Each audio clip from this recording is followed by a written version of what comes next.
Hi hello, ഞാൻ ഒരു അത്യാവശ്യം ഒരു കാര്യം പറയാൻ വേണ്ടിയിട്ട് വന്നതാണ്. എന്താ വെച്ചാൽ ഞാനിപ്പം നമ്മുടെ കൊയിലാണ്ടി പോലീസ് സ്റ്റേഷനിൽ പോയി വരുന്ന വഴിയാണ്. അപ്പം എന്താ കാര്യം എന്ന് വെച്ചാൽ ഞാൻ ഇതിനു മുമ്പ് ഒരു പരാതി കൊടുത്തിട്ടുണ്ടായിരുന്നു. പരാതി ഞാൻ മാത്രമല്ല, എൻ്റെ മകനും മകളും കൂടിയിട്ടാണ് പരാതി കൊടുത്തിരുന്നത്.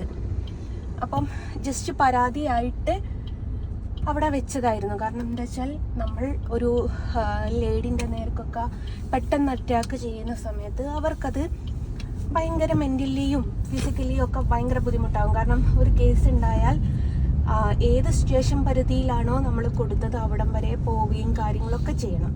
അപ്പോൾ ആ ലേഡിയുടെ ബാക്ക്ഗ്രൗണ്ടൊക്കെ നോക്കിയ സമയത്ത് എനിക്ക് വളരെ ദയനീയമായിട്ടായിരുന്നു തോന്നിയത്. അപ്പം ആ ലേഡി തെറ്റാണ് ചെയ്തത്, പക്ഷെ എങ്കിൽ പോലും ക്ഷമ എന്ന് പറയുന്നത് നമ്മൾ മനുഷ്യന് വേണ്ട ഒരു സംഭവമാണ്. അത് വിചാരിച്ച് ഞാൻ അത് കേസ് കൊടുത്തിട്ടു എന്നല്ലാതെ FIR-ഉം കാര്യങ്ങളും ഇടാൻ ഞാൻ തന്നെ SIൻ്റെ അടുത്ത് പറഞ്ഞു. കാരണം നമ്മൾ ഒരാളെ അങ്ങനെ പെട്ടെന്ന് ക്രൂരമായി ക്രൂശിക്കാൻ പാടില്ലല്ലോ. കാരണം ആ സ്ത്രീ പറഞ്ഞത് എൻ്റെ മക്കളെ കുറിച്ചായിരുന്നു. മക്കൾക്ക് ഞാൻ ഫുഡൊന്നും കൊടുക്കുന്നില്ല എന്നുള്ളത്. അപ്പം നമ്മളിപ്പോൾ ഒരു കേസ് കൊടുക്കുന്ന സമയത്ത് നമ്മളിപ്പോൾ ഒരാളാൽ അപമാനിക്കപ്പെട്ടാൽ അവിടെയാണ് ആ കേസിന് ബലമുണ്ടാവുക. അപ്പം മോന് കൊടുത്ത് എന്താ വെച്ചാൽ മോന് ആ ലിങ്ക് മോൻ്റെ സുഹൃത്ത് അയച്ച്, അതും സ്കൂൾ ഗ്രൂപ്പിലിട്ടതാണ്. ആ ഗ്രൂപ്പിൽ ഇട്ടെടുത്തുനിന്ന് മോനത് കണ്ട് മോനും മെൻ്റലി ഭയങ്കര ഇഷ്യൂ ആയി. കൂട്ടുകാരന്മാർ കളിയാക്കി ഇതൊക്കെ വെച്ചിട്ടാണ് നമ്മൾ പരാതി കൊടുക്കുന്നത്. ഇപ്പം ആ സ്ത്രീ ദിവസം ഒരു 4 വീഡിയോ എങ്കിലും എൻ്റേത് ചെയ്യുന്നുണ്ട്. അപ്പം മതസ്പർദ്ധയാണ് ആ സ്ത്രീയുടെ ഉദ്ദേശം എന്ന് ഉള്ളത് മനസ്സിലാകുന്നത്. സ്ത്രീയുടെ പേര് വ്യക്തമായിട്ട് ഞാൻ പറയുന്നില്ല, ഒരു ക്ലൂ ഞാൻ തരാം. ആ സ്ത്രീക്ക് ഒന്നിനും ഉത്തരം കിട്ടുന്നില്ല. ഉത്തരം കിട്ടാത്ത ഒരു ചേച്ചി. അപ്പോൾ മതസ്പർദ്ധയാണ്. മോനെ പോട് മക്കളെ, ഞാൻ ആദ്യം എങ്ങോട്ടാണ് ഞാൻ തെറ്റിദ്ധരിച്ചു. അപ്പം സ്ത്രീ മതസ്പർദ്ധയാണ് പ്രതീക്ഷിക്കുന്നത്. കാരണം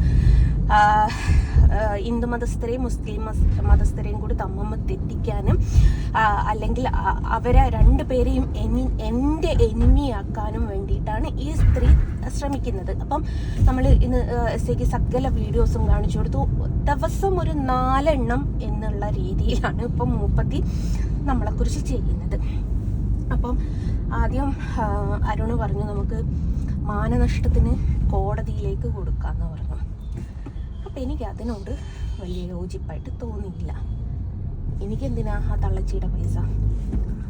അപ്പോൾ പക്ഷേ ഞാൻ പറഞ്ഞല്ലോ, മക്കളെ പറഞ്ഞിട്ട് പോലും ഞാൻ ഒരു പാവം ഒരു സ്ത്രീ ആയിരിക്കുമെന്ന് വിചാരിച്ചിട്ട് ക്ഷമിച്ചപ്പം എൻ്റെ നേർക്കിപ്പം ഒരുപാട് വീഡിയോസ് വന്നപ്പം ആശാത്തി വിചാരിച്ചു നമുക്ക് എന്തും പറയാം. യൂട്യൂബ് ചാനലല്ലേ, നമുക്ക് എന്ത് വേണമെങ്കിലും പറയാം, ആരും ചോദിക്കാൻ വരില്ല. കാരണം അവള് കേസ് എന്ന് പറഞ്ഞ് ഭീഷണിപ്പെടുത്തുക എന്നുള്ള രീതിയിലായിരുന്നു ആശാത്തിയുടെ പെരുമാറ്റം. അതങ്ങ് മാറ്റി കൊടുത്തേക്കാമെന്ന് കരുതി. അപ്പം കൊയിലാണ്ടി സ്റ്റേഷനിൽ പോയിട്ട് തിരിച്ച് വീട്ടിലോട്ട് പോകുന്ന വഴിയാണ്.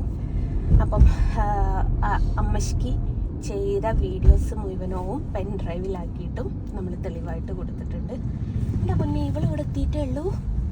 എൻ്റെ പൊന്നെ, ഇങ്ങനെ നടക്കുക. സ്റ്റേഷനിലുള്ള പെണ്ണുങ്ങളാ, നമ്മളെ കനാലിൻ്റെ വക്കില്ലേ അവിടെ. അപ്പോൾ അങ്ങനെയാണ്. എന്നിട്ട് അത് പരാതിയായിട്ട് പോയി എന്നുള്ളൊരു സന്തോഷകരമായിട്ടുള്ള ഒരു കാര്യം പറയാണ്. കലാപ ആഹ്വാനത്തിന് തന്നെയാണ് ഞാനും കേസ് കൊടുത്തിരിക്കുന്നത്. അപ്പം അതിനുള്ള സകല തെളിവുകളും അതിലുണ്ട്. അപ്പം ഈ സ്ത്രീ ഒരിക്കൽ ഒരു വീഡിയോയിൽ പറഞ്ഞിട്ട് അവൾ എല്ലാവരുടെ പേരിലും പോയി കേസ് കൊടുക്കുന്നവളാണ്. പൈസ ഉള്ളവൾക്ക് എന്തു ആവാം, പിടിപാടുള്ളവൾക്ക് എന്തു ആവാം. അപ്പം ഉത്തരം കിട്ടുന്ന ചേച്ചിയെ, അല്ലെങ്കിൽ ഉത്തരം കിട്ടാത്ത ചേച്ചിയെ നിങ്ങളടുത്ത് പറയാനുള്ളത് എന്താണെന്നറിയോ? പോലീസുകാരുടെ അടുത്ത് നമ്മളൊരു പരാതി കൊടുത്താൽ അവർ നല്ല അസലായിട്ട് അന്വേഷണം നടത്തിയിട്ടേ അതിൽ അവരൊരു നടപടിയെടുക്കുള്ളൂ. എനിക്ക് വലിയ പിടിപാടുണ്ട് എന്ന് പറഞ്ഞാട്ട് പോയിട്ടൊന്നും ഒരു കാര്യമില്ല. നീതി നിയമം എന്ന് പറഞ്ഞാൽ എല്ലാവർക്കും ഈക്വലായിട്ട് കിട്ടുന്ന ഒരു സംഭവമാണ്. അവിടെ ഞാനൊരു ചിത്രം വരയ്ക്കുന്നതെന്ന് വെച്ചിട്ട് എനിക്ക് പോലീസ് സ്റ്റേഷനിൽ നിന്ന് വലിയ പരിഗണന കിട്ടാനൊന്നുമില്ല. ഓ പൊക്കോ പൊക്കോ പൊക്കോ ഒന്ന് കേച്ചാതി ശ്രീ ശക്തൻ എൻ്റെ പൊന്നെ. അപ്പം അങ്ങനെയാണ്.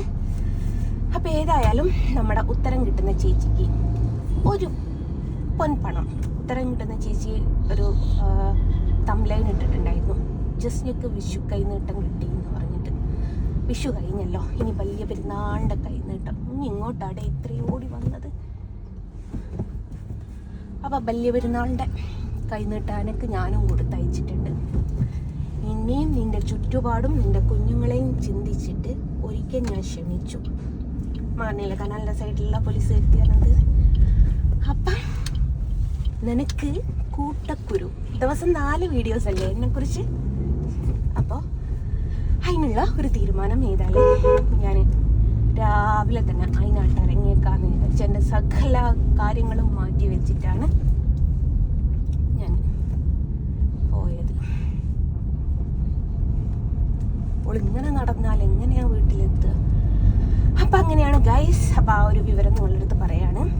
നമ്മൾ തിരിച്ച് തോന്നിവാസവും തെറിയൊക്കെ വിളിക്കുന്നതിന് എനിക്ക് നമുക്ക് പറ്റുന്നതാണ് നമ്മൾ പോയി പരാതി കൊടുത്തിടുക.